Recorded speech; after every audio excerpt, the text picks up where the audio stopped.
পৃথিবীর সকল প্রাণীর জবান থাকলেও মাছের জবান নেই কেন, আর মাছেরা পানিতেই কেন বসবাস করে? এক ব্যক্তি হজরত আলী রাদিয়াল্লাহু তাআলাকে এই প্রশ্ন করলেন।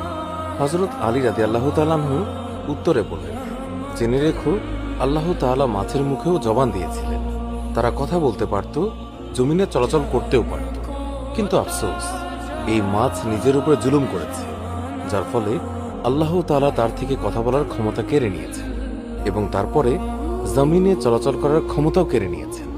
সম্পূর্ণরূপে তাদেরকে শুধুমাত্র এক জলজ প্রাণীতে পরিণত করেছে। সেই আগন্তুক ব্যক্তি জিজ্ঞাসা করল, হে আলী, মাছেরা নিজের উপর কি জুলুম করেছে? হজরত আলী উত্তরে বললেন, যখন আল্লাহ তাআলা হজরত আদম আলাইহিস সালামকে সৃষ্টি করার পর সমস্ত ফেরেশতাদেরকে নির্দেশ দিলেন যে তোমরা সকলে আদমকে সিজদা করো।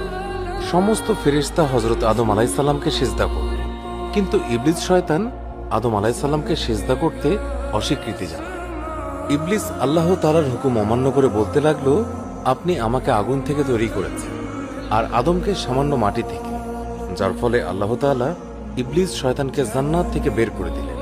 ইবলিস শয়তান জান্নাত থেকে বিতাড়িত হয়ে অভিশপ্ত এবং কুৎসিত রূপে দুনিয়াতে জমিনে এসে পড়ল এবং চিৎকার করে জমিনের সমস্ত মাখলুকদের বলতে লাগলো, সাবধান, মানুষ এসে পৃথিবীর বুকে জুলুম অত্যাচার করে বেড়াবে।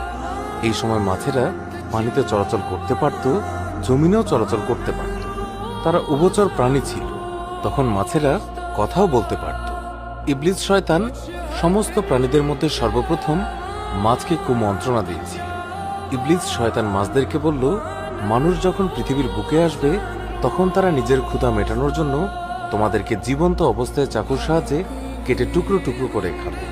মাছেরা যখন এই কথা শুনল তখন তারা সমুদ্রের অন্য সমস্ত প্রাণীদেরকে মানুষের ব্যাপারে এই সমস্ত কথা বলে মানুষের বিরুদ্ধে সবাইকে একত্রিত করতে লাগলো, যার ফলে আল্লাহ তাআলা মাছদের কথা বলার ক্ষমতা কেড়ে নিয়েছে এবং মাছেরা জবান হারা হয়েছে।